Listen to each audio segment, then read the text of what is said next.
வணக்கம். நான் உங்கள் அம்மா சமையல் மீனாட்சி. இது பாருங்கள், நான் ஊருக்கு வந்திருக்கேன். இந்த இடத்துல நார்த்தங்காய் வந்து நிறைய இருக்குது. அந்த மரத்துலேருந்து எல்லாத்தையும் நம்ம பறிக்கலாம். ஆனால் இது வந்து இப்படி ஈஸியாக வந்து நம்ம இந்த மாதிரி பறிச்சிடலாம். ரொம்ப ஈஸி தான். கொஞ்சம் நடுப்புற முள் இருக்கும், அது மட்டும் கொஞ்சம் பார்த்து நம்ம பறிக்க வேண்டியதுதான்.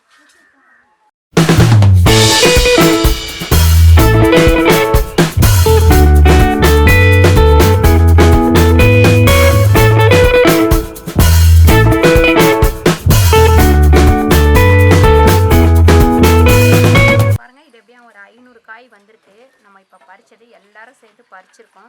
ஒரு அரை மணி நேரத்தில் மொத்த மரத்தையும் காலி பண்ணிட்டாங்க எங்கள் ஆளுங்க. இதை நம்ம சென்னையில் போய் எப்படி ஊறுகாய் போடுறது அப்படின்னு பார்க்கலாம். பாருங்கள், நார்த்தங்காய் நம்ம ஊரில் வந்து பறித்தோம். இப்போ வந்து இதை கட் பண்ணி நம்ம வந்து ஊறுகாய் போட போகிறோம். இப்போ நான் இங்கே கொஞ்சமாக வச்சுருக்கேன். ஃபஸ்ட்டு இதை வந்து நம்ம கழுவோம். எப்படி பார்த்தாலும் ஒரு 200 காய் கிட்டத்தட்ட இருக்குது. அதுக்கு தேவையான அளவு உப்பு பார்த்திங்கன்னா 5 கிலோ உப்பு, 1/2 கிலோ மஞ்சத்தூள் ஏன் போடுறோம் அப்படின்னா, நம்ம வந்து ஊற வைக்கும் போது இந்த மஞ்சத்தூள் போட்டால் அந்த பூச்சிக்கலான் வராது, இந்த பூர்ணம் பிடிச்ச மாதிரி வராது. அதனால் நம்ம மஞ்சளும் உப்பும் போட்டு டெய்லி வந்து நம்ம குலுக்கி வைக்கணும். குறைஞ்சது ஒரு 5 நாள் குலுக்கி வச்சுட்டு அதுக்கப்புறம் நம்ம வெயிலில் காய வைக்கலாம். இப்போ நம்ம இதை வந்து நல்லா கழுவிட்டு கட் பண்ண ஆரம்பிக்கலாம். பாருங்கள், இப்போ இதை வந்து நம்ம தண்ணியில் போட்டுட்டு கழுவி நல்லா தொடச்சி எடுத்துக்கணும். ஈரம் இல்லாமல் தொடச்சி எடுத்துக்கணும். இதில் உள்ள தண்ணினா பரவாயில்ல, எக்ஸ்ட்ரா இந்த தண்ணிலாம் வந்து இதில் படக்கூடாது. பாருங்கள், இந்த மாதிரி ஒரு துணி வச்சு நல்லா தொடச்சிக்கோங்க. இப்படி தொடச்சி போட்டுக்கோங்க.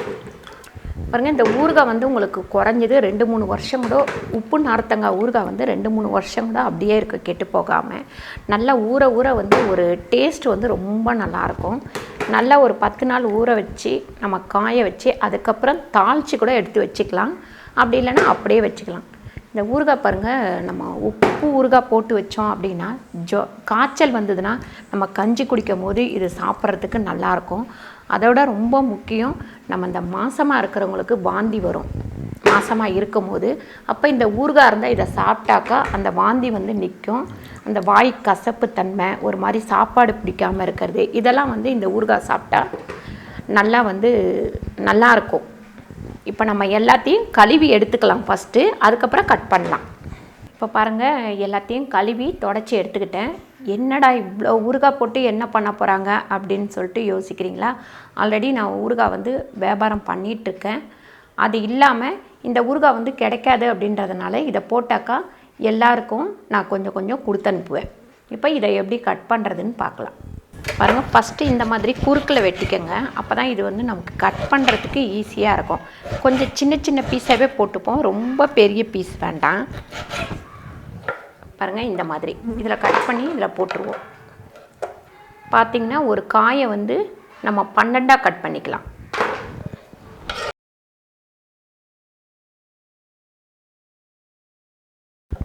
இந்த தட்டு எதுக்கு வச்சுருக்கேன் அப்படின்னா, இந்த சாறு வந்து நம்ம கீழெல்லாம் பட்டுச்சுன்னா ஒரு மாதிரி வெள்ளையாக ஆகிடும்.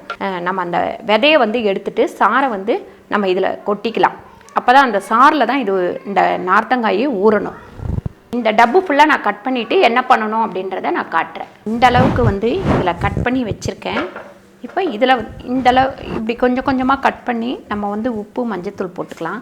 ஏன்னா பெரிய பாத்திரத்தில் நம்ம கொட்டிட்டோம் அப்படின்னா அதை வந்து நம்ம திருப்பி குலுக்கிறது வந்து ரொம்ப கஷ்டமாக இருக்கும். இதுக்கு வந்து அளவு வேண்டாம். இந்த 5 கிலோ உப்பையும் நம்ம வந்து போட்டுடணும். பாருங்கள், இந்த மாதிரி குலுக்கிட்டு இப்படி ஒரு பெரிய டப்பில் கொட்டி வச்சிடலாம். எல்லாத்தையும் இதே மாதிரி வெட்டி உப்பு போட்டு குலுக்கி இந்த பெரிய டப்பில் கொட்டிக்கலாம். பாருங்கள், எல்லா நார்த்தங்காயும் நான் வெட்டி உப்பு மஞ்சத்தூள் போட்டு நல்லா இந்த மாதிரி அமுக்கி வச்சுருக்கேன். இது பார்த்திங்கன்னா நாளைக்கு காலையில் நல்லா கொஞ்சம் உள்ளே போயிடும் ஊறிட்டு. இது மேலே ஒரு வெள்ளை துணியை போட்டு கட்டி வச்சிட வேண்டியதான். பாருங்கள், நம்ம எப்போ ஊறுகாய் போட்டாலும் இந்த மாதிரி பிளாஸ்டிக் இல்லைன்னா ஜாடி தான் யூஸ் பண்ணணும். சில்வர்லேயோ இல்லை அலுமினியத்துலேயோ நம்ம வந்து யூஸ் பண்ணக்கூடாது. இது ஒரு 10 நாள் நான் வெயிலில் காய வச்சுட்டு அதுக்கப்புறம் எப்படி இருக்குன்றதை நான் காட்டுறேன். பாருங்கள், நார்த்தங்காவை நல்லா நான் கட் பண்ணி உப்பு போட்டு மஞ்சத்தூள் போட்டு ஒரு 4-5 நாள் வந்து வெயிலில் தனித்தனியாக பிரித்து வச்சு காய வச்சு எடுத்து வச்சுருக்கேன். இப்போ இதை நம்ம துணி போட்டு மூடி வச்சிடலாம். இது பார்த்திங்கன்னா உங்களுக்கு ஒரு 2 வருஷம் 3 வருஷம் கூட இந்த ஊறுகாய் வந்து நல்லாயிருக்கும். இப்படியே வச்சுருந்திங்கன்னா நடுப்புற எப்பயாவது உங்களுக்கு ஒரு ஞாபகம் வரும்போது ஒரு 10 நாளைக்கு ஒரு முறையோ இல்லை ஒரு 20 நாளைக்கு ஒரு முறையோ இதை எடுத்து ஒரு கட்டைக்கரண்டி வச்சு கிண்டி விட்டுருங்க. அப்போ நல்லாயிருக்கும். அதுக்கப்புறம் நம்ம ஒரு ஜாடிங்களில் 4-5 ஜாடியில் கூட போட்டு வச்சுக்கலாம். இப்போ நான் ஏற்கனவே போட்டு வச்சுருந்த அந்த நார்த்தங்காய் ஊறுகாவை எப்படி தாளிக்கிறது அப்படின்னு சொல்லிட்டு உங்களுக்கு செஞ்சு காட்டுறேன். வாங்க போகலாம். நார்த்தங்காய் ஊறுகாய்க்கு தாளிக்கக்கூடிய தேவையான பொருட்கள் இப்போ பாருங்கள். இது கடுகும் வெந்தயமும் சேர்த்து வறுத்துட்டு தனித்தனியாக வறுத்துட்டு பொடி பண்ணி வச்சுருக்கேன். மிஷின்லேயே கொடுத்து நான் அரைச்சிட்டேன். இது 400 கிராம். ஒரு கிலோவுக்கு பார்த்திங்கன்னா நம்ம 25 கிராம் கணக்கு எடுத்துக்கலாம். அதில் வந்து பார்த்திங்கன்னா இதில் 200 கிராம் கடுகு 200 கிராம் வெந்தயம் ரெண்டுமே தனித்தனியாக வறுத்துட்டு ஒன்றா நான் பொடி பண்ணி வச்சுருக்கேன். வெறும் மிளகாத்தூள் 1.5 கிலோ, எண்ணெய் 2 லிட்டர், 1 லிட்டர் வினிகர், 100 கிராம் மஞ்சத்தூள், கடுகு 300 கிராம், 25 கிராம் அளவு பெருங்காயப்பொடி, லெமன் சால்ட் 50 கிராம், உப்பு 1 கிலோ. இந்த மசாலாவுக்கு தேவையான அளவு உப்பு பார்த்திங்கன்னா லெமன் சால்ட் வந்து நம்ம விருப்பம் இருந்தால் போட்டுக்கலாம், இல்லைன்னா தேவையில்லை. ரொம்ப நாள் வச்சுருக்கணும் அப்படின்னா அந்த லெமன் சால்ட் வந்து சேர்த்துக்கலாம். பாருங்கள், இந்த நார்த்தங்காய் ஊறுகாய் குறைஞ்சது 9 மாதத்துக்கு முன்னாடி நான் வந்து கட் பண்ணி எல்லாமே போட்டு வச்சுருக்கேன். பாருங்கள் எந்த அளவுக்கு நல்லா ஊறி சதன்னு சூப்பராக இருக்கும். இது பார்த்திங்கன்னா உங்களுக்கு மாசமாக இருக்கிறவங்களுக்கு சாப்பிட்றதுக்கு அப்படியே நாக்கு ஊறுற மாதிரி அவ்வளோ டேஸ்ட்டாக இருக்கும். ரெண்டாவது அவங்க வாந்தி அந்த மாதிரி எடுக்கும் போது இந்த ஊறுகாய் சாப்பிட்டாங்கன்னா வாந்தி வராது, சாப்பிட்றதுக்கு கொஞ்சம் நல்லா வாய்க்கு வந்து டேஸ்ட்டாக இருக்கும். அடுத்து காய்ச்சல் அப்படின்னா இந்த மாதிரி தாளிக்காத இந்த ஊறுகாவை வந்து நம்ம யூஸ் பண்ணிக்கலாம். ஒரு வயிறு சரியில்லை அப்படின்னாலும் இந்த ஊறுகாவை கொஞ்சம் சாப்பிட்டோம் அப்படின்னா அந்த வயிறு சரியில்லாமல் ஜீரணம் ஆகாமல் மந்தமாக இருக்கிறது எல்லாமே வந்து சரியாயிடும். இந்த ஊறுகாவை நம்ம வந்து இந்த மாதிரி தாளிக்காமல் குழந்தைங்களுக்கு கூட கொடுக்கலாம். ரொம்ப அந்த சாப்பாட்டோட சேர்த்து கொடுக்கும் போது அவ்வளோ ஒரு டேஸ்ட்டாக இருக்கும். பாருங்கள், இந்த ஊறுகாய் 9 மாதத்துக்கு முன்னாடி நான் கட் பண்ணி நல்லா காய வச்சு ஒரு பெரிய ட்ரம்மில் போட்டு நல்லா அது மேலே ஒரு வெள்ளை துணி கட்டி மூடி போட்டு வச்சுருந்தேன். இப்போ இதை நான் உங்களுக்கு தாளித்து காட்ட போகிறேன்.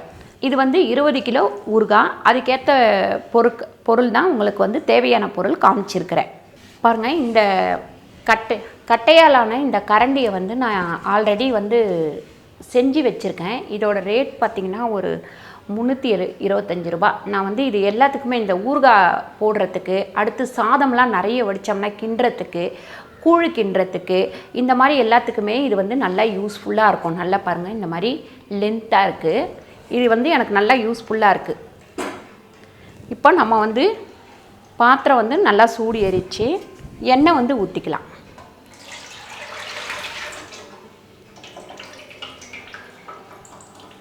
இப்போ 2 லிட்டர் எண்ணெய் ஊற்றிருக்கோம். எண்ணெய் வந்து நல்லா காயட்டும். இப்போ பாருங்கள், எண்ணெய் நல்லா காஞ்சிருச்சு. இந்த கடுகு வந்து நம்ம போட்டுக்கலாம். கடுகு நல்லா பொரியட்டும்.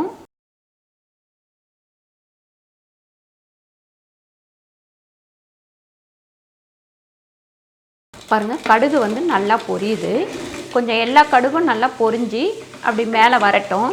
அதுக்கப்புறம் நம்ம வந்து பெருங்காய பொடி போட்டுக்கலாம். பாருங்கள், கடுகு நல்லா பொரிஞ்சிட்ருக்கும் போதே இந்த பெருங்காய பொடியை போட்டுக்கலாம். அந்த பெருங்காய பொடி பொரிஞ்சிட்ருக்கும் போது நம்ம வந்து இந்த கடுகும் வெந்தயமும் வறுத்தரைச்ச பொடியை இதில் போட்டுக்கலாம். இப்போ நம்ம இந்த மஞ்சள் பொடி போட்டுக்கலாம். பாருங்கள், இந்த மாதிரி ஊற வச்சு நம்ம தாளிக்கிற ஊறுகாய் வந்து தாளிக்கிறது ரொம்ப ஈஸி தான். அதை ரெடி பண்ணுறதும் நமக்கு வந்து ஈஸி தான். பாருங்கள், இந்த 1 கிலோ உப்பையும் நம்ம போட்டுக்கலாம். ஏன்னு கேட்டிங்கன்னா இந்த மசாலாவுக்கு ரெண்டாவது நம்ம ஊற வச்ச ஊறுகாயில் கொஞ்சம் உப்பு கம்மியாக இருந்தால் கூட இது வந்து கரெக்டாக செட் ஆகிடும். ரொம்ப நாளைக்கு கெட்டு போகாமல் இருக்கணும் அப்படின்னா கொஞ்சம் நம்ம உப்பு கூட தான் போடணும். இப்போ பாருங்கள், இந்த வெறும் மிளகாத்தூளை இதில் போட்டுக்கலாம்.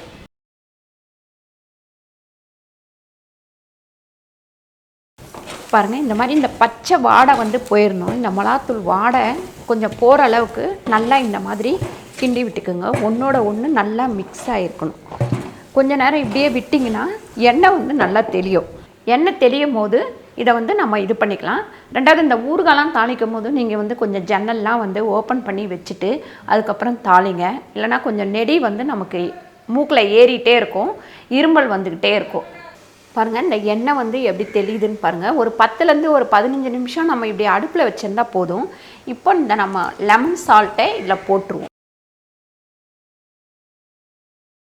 பாருங்கள் இப்போ நம்ம அடுப்பு ஆஃப் பண்ணிடலாம். ஆஃப் பண்ணிவிட்டு கீழே இறக்கி எடுத்து வச்சுக்கிட்டு நம்ம போட்டு கொஞ்சம் கொஞ்சமாக கிண்டலாம். இந்த வெதுவெதுப்பான சூட்லேயே நம்ம இந்த நார்த்தங்காயை போட்டுருவோம். போட்டு கொஞ்சம் கொஞ்சமாக போட்டு கிண்டுவோம்.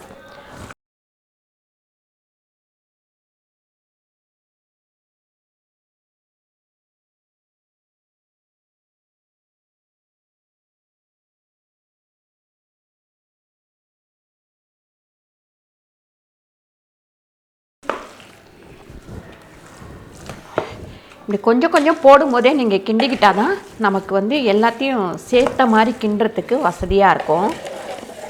இப்போ எண்ணெயே இல்லாத மாதிரி இருக்கும். நம்ம நல்லா கிண்டி எடுத்து மூடி கொஞ்சம் நேரம் வச்சுட்டோம் அப்படின்னா அந்த எண்ணெய் ஃபுல்லாக நல்லா தெளிஞ்சு வெளியில் வந்துடும். பாருங்கள் ஊறுகாவை பார்க்கும் போதே நமக்கு வந்து நாக்கெல்லாம் வந்து ஊறுது. அந்த கலர் பார்த்திங்கன்னா அப்படியே இப்போயே சாப்பிட்ணும் போல் இருக்கும். இப்போ நான் எல்லாத்தையும் கொட்டி கிண்டிட்டு உங்களுக்கு காட்டுறேன். பாருங்கள் ஒரு சூப்பரான நார்த்தங்காய் ஊறுகாய் ரெடி ஆயிடுச்சு. மசாலா போட்டு இப்போ தாளிச்சாச்சு. இது பார்த்திங்கன்னா நீங்கள் கொஞ்சம் நேரம் அப்படியே வச்சுட்டிங்க அப்படின்னா ஒரு 2 மணி நேரம் கழித்து இதில் நம்ம ஊற்றின எண்ணெயெல்லாம் வந்து மேலே தெளிஞ்சிரும். ஒரு 2 மணி நேரம் கழித்து உங்களுக்கு மறுபடியும் நான் காட்டுறேன்.